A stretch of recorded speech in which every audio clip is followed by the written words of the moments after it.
Okay, welcome to all. My name is Naveen, lecturer electrical engineering, Government Polytechnic Mohammed Khiri.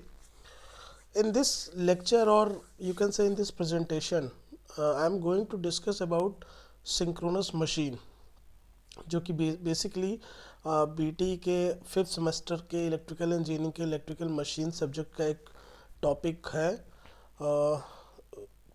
What are the things which I am going to include in this presentation is basically introduction of your synchronous machines, working principle of alternator, advantages of rotating field, speed and frequency, construction, excitation system, regulation, EMF equation, armature reaction, voltage regulation and parallel operation. So let's start with introduction. Basically synchronous machine आपकी एक AC machine है जिसमें हम induction और synchronous दो type के होते हैं एसी मशीन. तो उसमें हम इंडक्शन के पार्ट को डिस्कस कर चुके हैं. आज हम सिंक्रोनस मशीन के पार्ट को डिस्कस करते हैं. सो सिंक्रोनस मशीन का जैसे नाम ही से क्लियर है कि कांस्टेंट स्पीड ऑपरेशन वाली मशीन्स है. Again it is of two type, generator और मोटर. तो जनरेटर को बेसिकली आप अल्टरनेटर कहते हैं, मोटर को बेसिकली हम लोग सिंक्रोनस मोटर कहते हैं. So what it is written is a synchronous machine is an AC machine. Its rotor rotates with the same speed of rotating field. Again जैसे आपकी ये फील्ड है, ये रोटेटिंग मैग्नेटिक फील्ड, ये आपकी सिंक्रोनस स्पीड पे रोटेट करती है.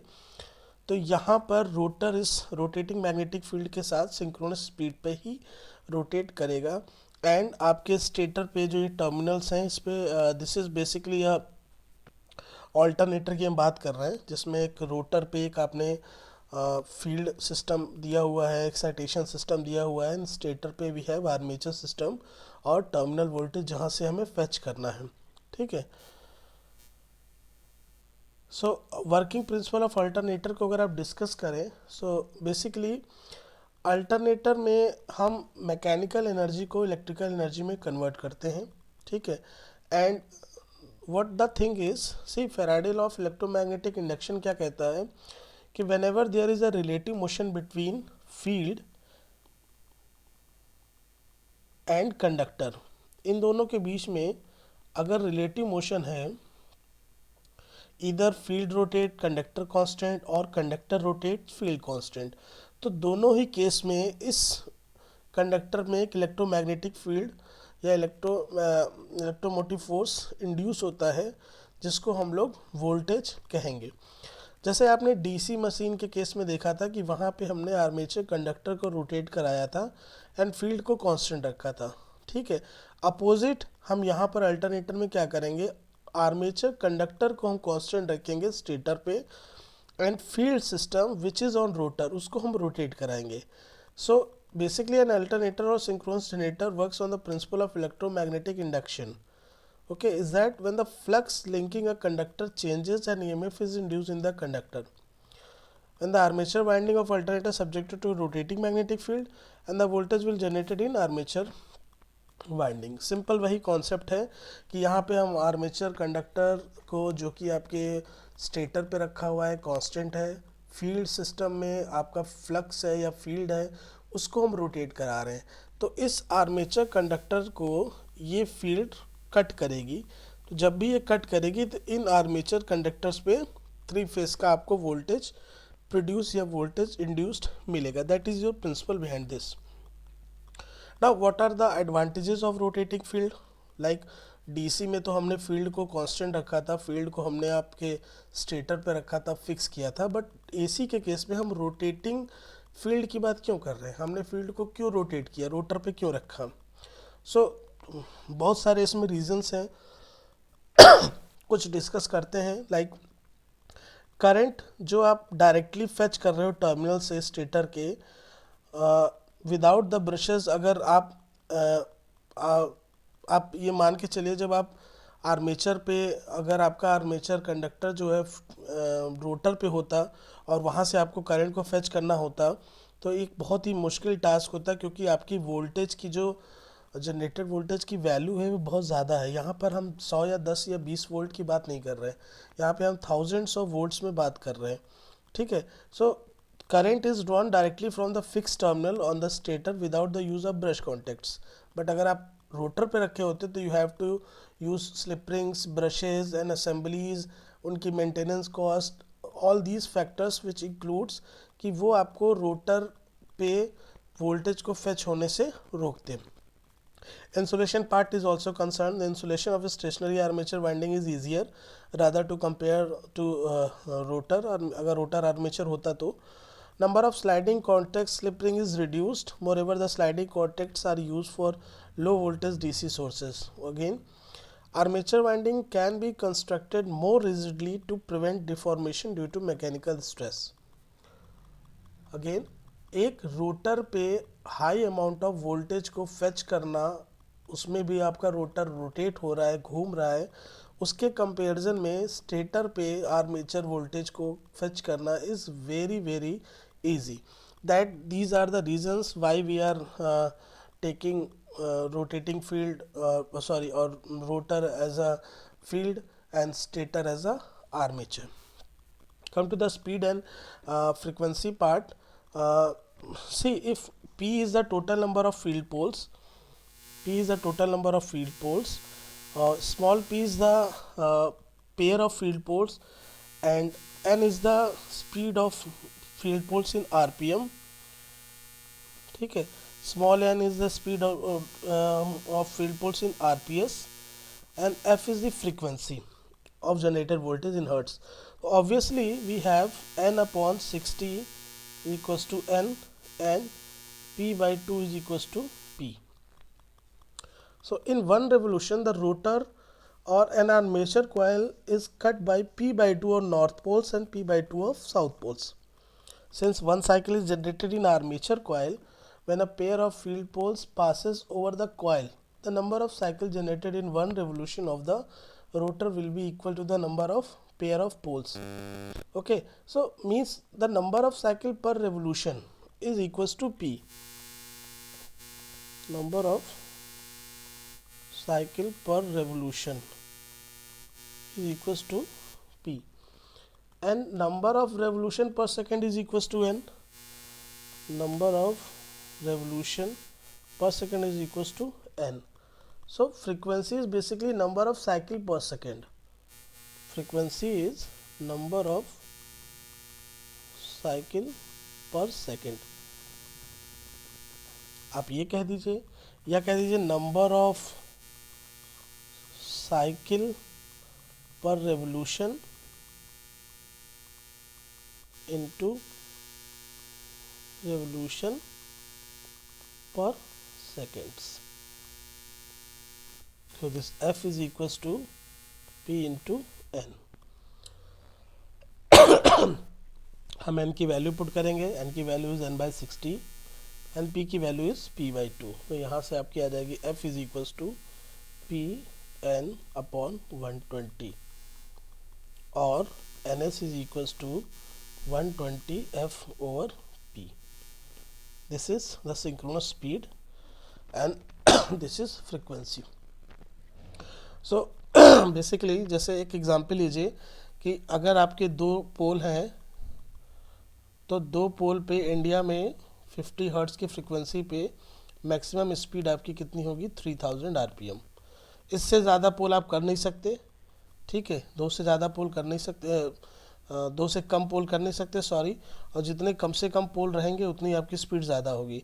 तो this is the maximum speed 3000 RPM जिस पे हमें इंडिया में वर्क करते हैं.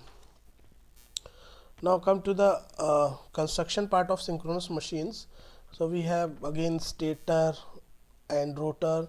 So stator is basically a frame, maybe cast iron for small size machines and welded steel for large size machines. Basically stator में हम आर्मेचर वाइंडिंग को kept करते हैं जिसमें वोल्टेज जनरेट होता है. इस टाइप का कुछ कंस्ट्रक्शन होता है. We have stator frames, we have armature slots, stator core. So this is basically a stator constructions. अगर आप रोटर की पार्ट्स पे बात करें सो रोटर में बेसिकली दो टाइप के कंस्ट्रक्शंस होते हैं. एक सेलिएंट पोल टाइप का रोटर होता है और एक आपका सिलेंड्रिकल टाइप का रोटर होता है. सो सेलिएंट मीन्स प्रोजेक्टिंग और प्रोट्रूडिंग. सेलियन पोल कंस्ट्रक्शन में रोटर्स आपके नॉर्मली यूज़ होते हैं 4 और मोर पोल्स के लिए, ठीक है, and it is made of steel lamination to reduce eddy current losses. Salient pole motors basically concentrated windings की जाती हैं पोल्स पे, और इसमें फील्ड वाइंडिंग्स पे आपको डीसी सोर्स दिया जाता है, डीसी सोर्स फील्ड वाइंडिंग पे दिया जाता है, जो कि बेसिकली डीसी जनरेटर और रेक्टिफायर के थ्रू, स्लिप रिंग के थ्रू दिया जाता है। Salient pole generators large number of poles होते हैं, लोअर स्पीड पे वर्क करता है, और इसका कंपेरेटिवली डायमीटर लार्ज और शॉर्ट एक्सियल लेंथ होता है अगर आप कंपेयर करें सिलेंड्रिकल टाइप मोटर से तो, ठीक है। तो बेसिकली सेलियन पोल अल्टरनेटर जो होते हैं आपके हाइड्रो अल्टरनेटर्स या हाइड्रो जनरेटर्स भी कहे जाते हैं। सेकेंड टाइप है आपका सिलेंड्रिकल टाइप रोटर। तो cylindrical type machines which is also called non salient pole motor, जिसका कंस्ट्रक्शन में कोई भी फिजिकल पोल्स आपको दिखाई नहीं देगा सेलियन पोल में, and cylindrical rotors are made of from high grade nickel and chrome molybdenum steel. DC winding इसमें अगेन डीसी फील्ड वाइंडिंग दी जाती है which is of distributed type, and salient rotors are particularly useful in high speed machines. Again cylindrical rotor type alternator has 2 और 4 poles, and यहाँ पर less noisy आपका पूरा operation होगा, just because that uniform air gap यहाँ पर आपको मिलता है, ठीक है। Come to the excitation system part, या एक्साइटेशन जो भी आप रोटर पे डीसी एक्साइटेशन कर रहे हो फील्ड फ्लक्स को जनरेट करने के लिए, उसके बारे में बात करें। So excitation basically means production of flux by passing current in the field winding, okay, so direct current is required or DC current is required to excite the field winding on the rotor of the synchronous machine। अगर आप small size machines की बात करें जहाँ पे DC is supplied to the rotor field by a DC generator called exciter, and यहाँ पर आपके DC जनरेटर लिए जाते हैं। मीडियम साइज मशीन्स की बात करें वहाँ पे AC exciter are used in place of DC exciter, and AC exciter are 3 phase AC generator basically, जहाँ पे आपका AC एक्साइटर के आउटपुट को रेक्टिफाई करके सप्लाई किया जाता है ब्रशेज एंड स्लिपरिंग के थ्रू रोटर की वाइंडिंग पे। Now third is large synchronous generator, जहाँ पे रेटिंग आपकी फ्यू 100 मेगावाट्स से भी ज़्यादा होती है। यहाँ पे एक्साइटेशन रिक्वायरमेंट के लिए हम लोग ब्रशलेस एक्साइटेशन सिस्टम यूज़ करते हैं। वोल्टेज जनरेशन EMF के पार्ट में देखिए तो अगेन मैंने बताया था अभी लास्ट में कि Faraday law of electromagnetic induction पे आपका यहाँ पे वोल्टेज जनरेट होता है। As the poles of rotor moves under the armature conductors on the stator, the field flux cut the armature conductors, therefore voltage is generated in these conductors. This voltage is of alternating nature since poles of alternate polarity successive pass by a given stator conductor, okay। Three phase alternator has a stator with 3 set of windings arranged so that there are mutual phase displacement of 120 degree। अगर आप EMF equations of generator की बात करें तो we all know that if phi is the flux, useful flux per pole in Weber, P is the number of poles, Z is the total number of conductors, TP is the एक second, TP is the total number of coils or turns, N is the speed of rotation, F is the frequency. So since the flux per pole phi, each stator conductor cuts a flux of P phi। Average value of generator voltage per conductor, अगर आप average value निकालें generator voltage per conductor तो average value आपकी आएगी flux cut per revolution in weber upon time taken for 1 revolution in second, ठीक है। So average E average per conductor is basically P phi upon 1/n, तो n P phi. और अगर आप f की values भी इसमें पुट करिए या पी एन की वैल्यूज़ पुट करिए, which is basically f is basically P N upon 120, या कह सकते हैं p upon n/2, so P N is equals to 2f। तो average per conductor will be 2 phi of f, sorry 2f phi. Total number of conductors की अगर बात करें average, E average per phase, तो ये हो जाएगा 2f फाई ऑफ ZP। अब सिंस एक आपके टर्न्स में दो कंडक्टर होते हैं, तो टर्न्स के रिस्पेक्ट में अगर हम बात करें तो E average per phase is equals to 4f phi TP। This is your voltage equations. अब नॉर्मली वोल्टेज वेव के लिए फॉर्म फैक्टर की वैल्यू होती है which is KF, it is RMS value upon average value. तो दिस KF विल बी 1.11, ठीक है, साइनसॉइडल वोल्टेज के लिए। तो E RMS per phase is equals to KF into E average per phase which is 1.11 into 4f phi TP, ये आ जाएगा 4.44 f phi TP। This is your E RMS per phase equation. अच्छा, इसमें कुछ assumes आपने assumptions लिया है कि coils have a full pitch and there will be a concentrated in one stator slot. दो आपके अजम्पशन, अगर आप दो अजम्पशन ना लें तो आपको प्रॉब्लम होगी या आपके ये वोल्टेज की वेवफॉर्म्स थोड़ी चेंज हो जाएंगी। तो अगर लेट सपोज अगर आप हम एक एक को बात करते हैं, कॉइल स्पैन फैक्टर और डिस्ट्रीब्यूटेड फैक्टर पे बात करते हैं, तो बेसिकली उसको बात डील करने से पहले या उससे बात करने से पहले हम एक बार वाइंडिंग देख लें। So this is basically a turn जिसमें एक आपका ये कंडक्टर है और एक आपका ये कंडक्टर है। एक टर्न में बेसिकली दो कंडक्टर होंगे एंड कई सारे टर्न मिलके आपका बनाएंगे एक कॉइल, ठीक है, और सेम एज कई सारी कॉइल मिला के बनाएंगे एक कंडक्टर। पहली चीज़ ये इम्पोर्टेंट। दूसरी चीज़ कि इलेक्ट्रिकल डिग्री और मैकेनिकल डिग्री का कॉन्सेप्ट भी आपको थोड़ा समझना पड़ेगा। Phi electrical is equals to P/2 phi mechanical. यहाँ पे ये फाई का मतलब डिग्री से है, तो electrical degree is equals to P/2 mechanical degree, ठीक है। अब ये है क्या बेसिकली, लेट सपोज ये आपके दो पोल हैं, एक N और एक S। दो पोल की कोई मशीन है, तो दो पोल में मैकेनिकली इनके बीच में 180 डिग्री है एंड इलेक्ट्रिकली भी इनके बीच में 180 डिग्री है। बट अगर 4 पोल होते लाइक इस टाइप से, ये 4 पोल होते, तो मैकेनिकली यहाँ पर है 90 डिग्री बट इलेक्ट्रिकली है यहाँ पर 180 डिग्री। इस चीज़ को समझिएगा।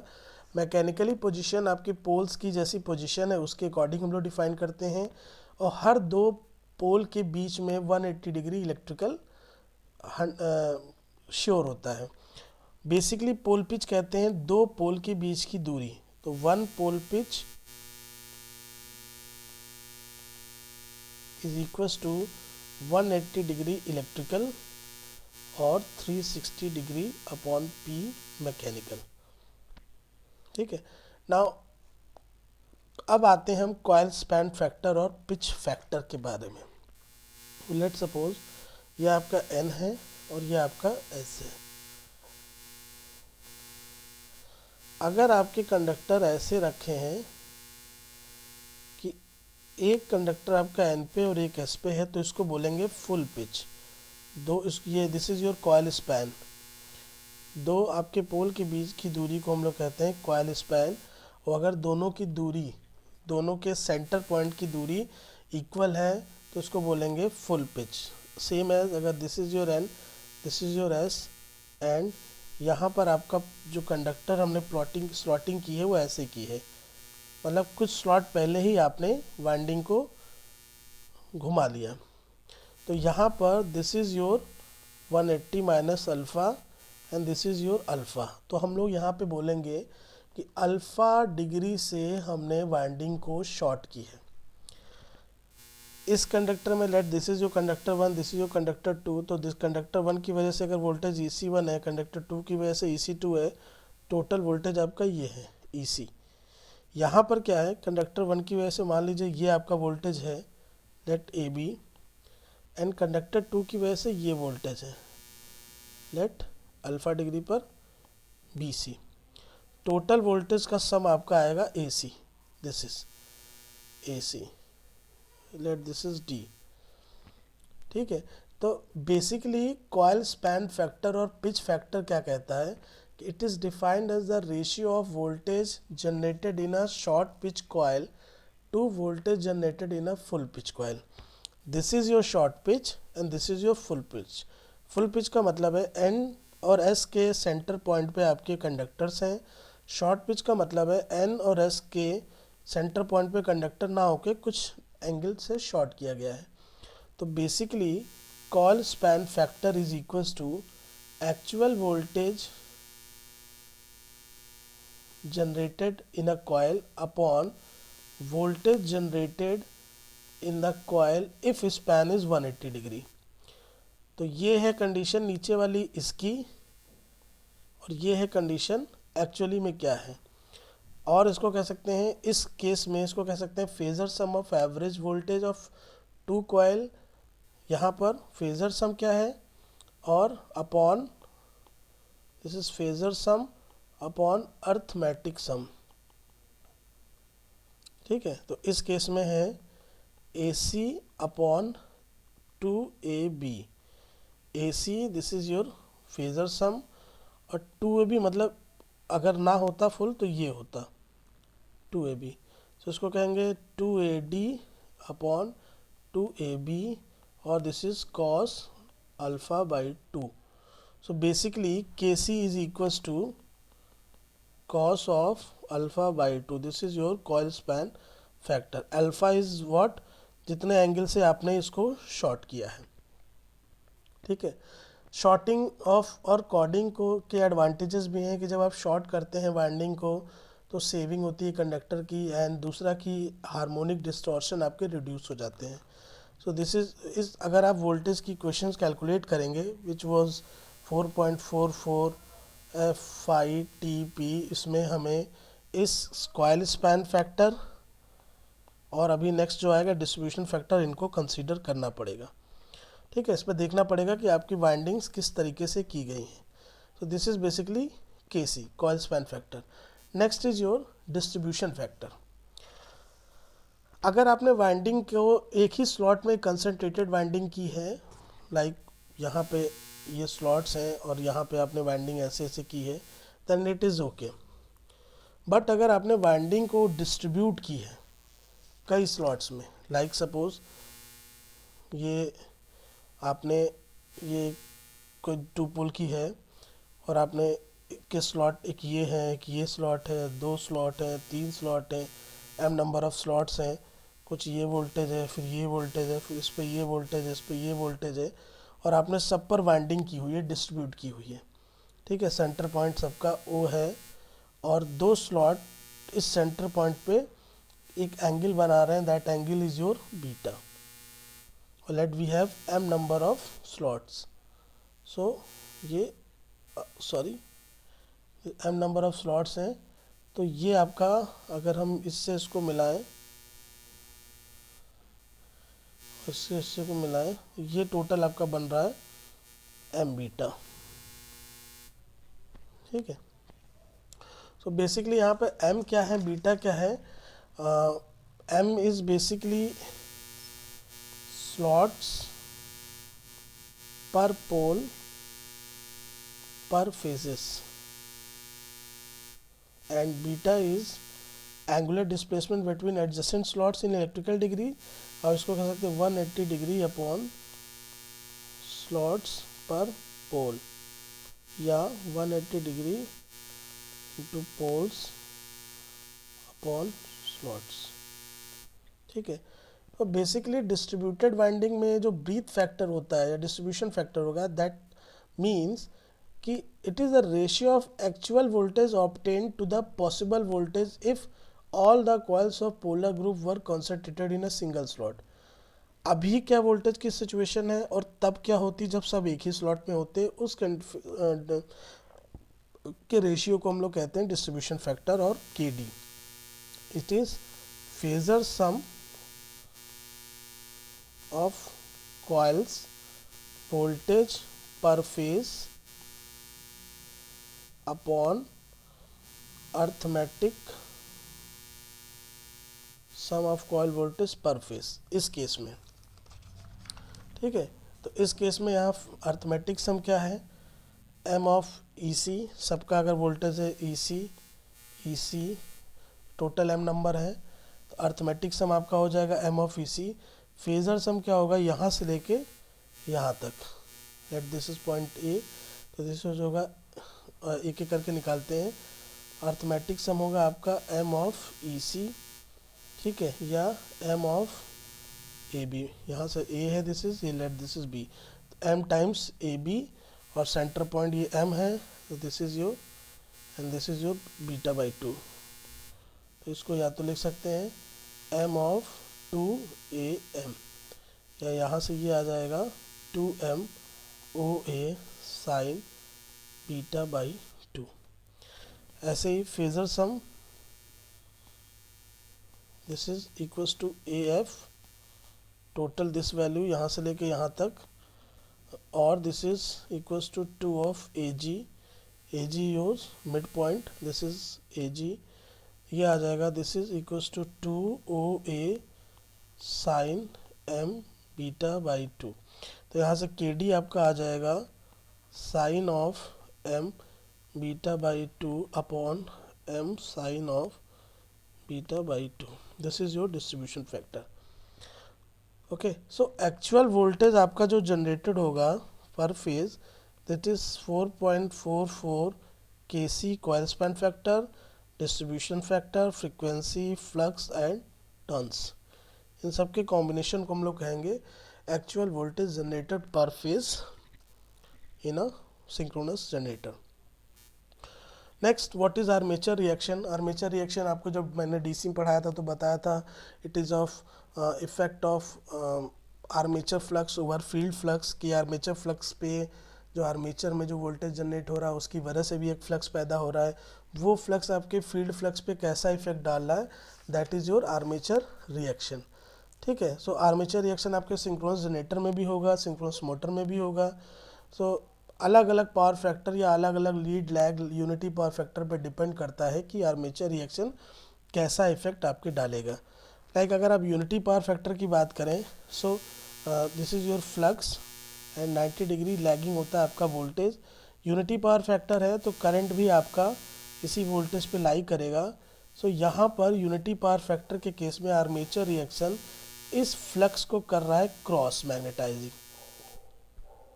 ठीक है, in case of alternator. And lagging power factor के केस में this is your flux, this is your E से करंट आपकी आई लैग कर रही है, तो यहाँ पर इसकी वजह से जो जनरेट हो रहा है फ्लक्स, वो इस मेन फ्लक्स को क्या कर रहा है, demagnetize. And same as leading power factor के केस में flux, this is your E, current आपकी इससे लीड कर रहा है, तो यहाँ पर वो उसको सपोर्ट कर रहा है, ठीक है, तो यहाँ पे ये क्या कर रहा है, magnetize. This is the armature reaction effect in case of synchronous machine. Now what is voltage regulation?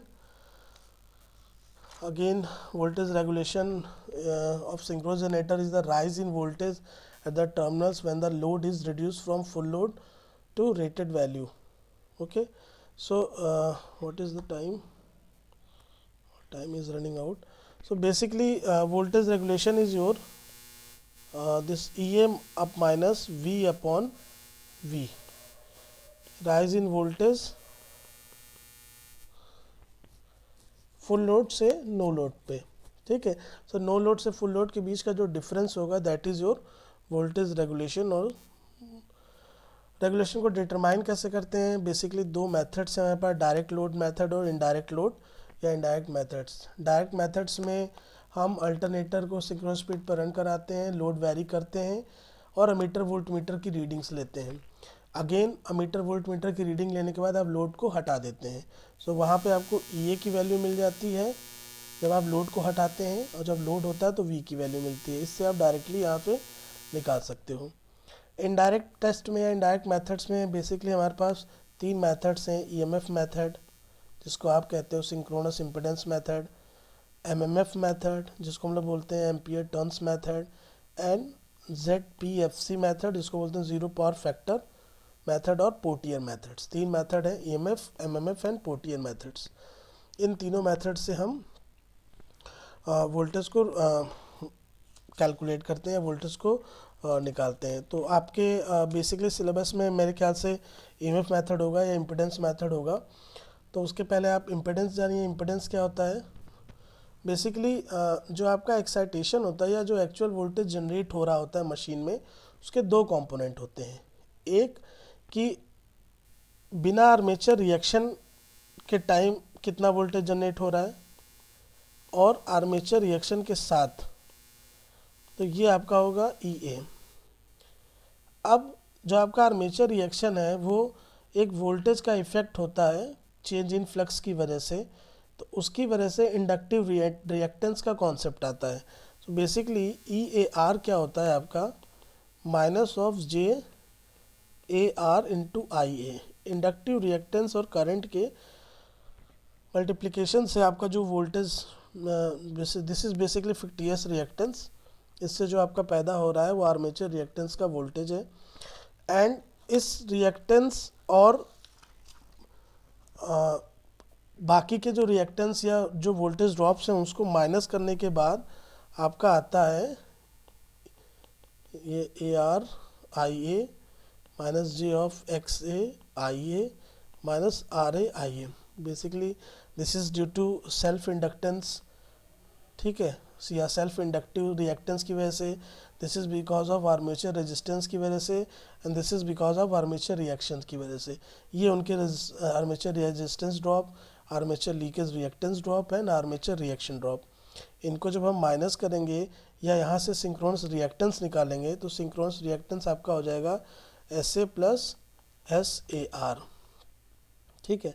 So basically आपका जो V है, V that is EA minus Z of XS IA minus RA IA, ठीक है, और V is equals to EA minus of RA plus J of XS into IA, ठीक है। So this V is basically E minus ZS IA। यहाँ पर ये जो आपका ZS है that is your synchronous impedance. इसकी कैलकुलेशन करने के बाद आप यहाँ से वोल्टेज रेगुलेशन फाइंड आउट कर सकते हैं। End voltage regulation find out करने के लिए इसकी कैलकुलेशन कैसे करते हैं? बेसिकली ओपन सर्किट टेस्ट या OCC कैरेक्टरिस्टिक और शॉर्ट सर्किट टेस्ट या SSC कैरेक्टरिस्टिक कैलकुलेट करते हैं, निकालते हैं। कुछ इस टाइप से आता है OCC कैरेक्टरिस्टिक, जिसमें हम ओपन सर्किट वोल्टेज E और फील्ड करंट IF के बीच में प्लॉटिंग करते हैं। और SC कैरेक्टरिस्टिक कुछ ऐसे आती है जिसमें हम फील्ड करंट और शॉर्ट सर्किट करंट के बीच में कैलकुलेशन करते हैं। तो जिस पर्टिकुलर पॉइंट पे हमें कैलकुलेशन करना होता है तो आपका क्या आ जाता है, like this is A, this is B and this is C, okay. तो यहाँ से आपका ZS हम लोग निकाल लेते हैं, दैट AC अपॉन BC। ये आपका आ जाएगा सिंक्रोनस इम्पिडेंस मेथड से कैसे आपने सिंक्रोनस इम्पिडेंस को फाइंड आउट किया। ओके, ये खुद में एक बहुत बड़ा टॉपिक है, बहुत बड़ा, हमने जस्ट ओवरव्यू ले रहे हैं। और next topic will be your infinite bus bar और parallel operation. So basically infinite bus bar is one in which constant voltage and frequency throughout the load रहता है। लाइक ऐसे हम बात करते हैं, एक कॉमन बस है, जितने भी जनरेटर आप इससे कनेक्ट करें सारे जनरेटर पे कांस्टेंट वोल्टेज एंड फ्रीक्वेंसी आपको मिलेगा। तो दैट बस जिससे हमने सारे अल्टरनेटर कनेक्ट किए, दैट इज योर इनफाइनाइट बस। Now what is parallel operation when the load of system exceed? Parallel operation क्या होता है? कई सारे जनरेटर को हम पैरेलल में ऑपरेट करा रहे हैं या पैरेलल में काम कर रहे हैं, उससे होगा कि जब सिस्टम आपके पावर की डिमांड ज़्यादा बढ़ेगी तो आप उसमें और जनरेटर्स को ऐड कर सकते हो, वोल्टेज डिलीवर करा सकते हो, और ड्यूरेशन रूटीन मेंटेनेंस के टाइम पे पैरेलल ऑपरेशन में कई सारे जनरेटर्स को वहाँ से निकाल भी सकते हैं। ठीक है, तो parallel operation of basically generator का मतलब ये है कि कई सारे जनरेटर आपके सिस्टम में कनेक्टेड हैं और पैरेलली वो वर्क कर रहे हैं और आपके टोटल डिमांड को फुलफिल कर रहे हैं। कंडीशंस क्या होती हैं पैरेलल ऑपरेशन की, अल्टरनेटर की? बेसिकली 3 कंडीशंस हैं। Phase sequence with the bus bar and should always be identical to the input alternator. Like ये आपका बस है और इस बस में आप इस अल्टरनेटर को पैरेलली कनेक्ट करना चाह रहे हैं, जोड़ना चाह रहे हैं। ठीक है, तो इस बस बार का फेस सीक्वेंस और आपके अल्टरनेटर का फेस सीक्वेंस मैच करना चाहिए। बस बार सॉरी बस बार एंड अल्टरनेटर के कांस्टेंट टर्मिनल वोल्टेज मैच करने चाहिए, और दोनों की फ्रीक्वेंसी, इनकमिंग मशीन ये है और बस बार की फ्रीक्वेंसी मैच करनी चाहिए। या अगर इसमें मान लीजिए कोई और अल्टरनेटर वर्क कर रहा है तो इनके टर्मिनल वोल्टेज, इसके टर्मिनल वोल्टेज मैच हो, इनकी फ्रीक्वेंसी मैच हो और फेस सीक्वेंस मैच हो।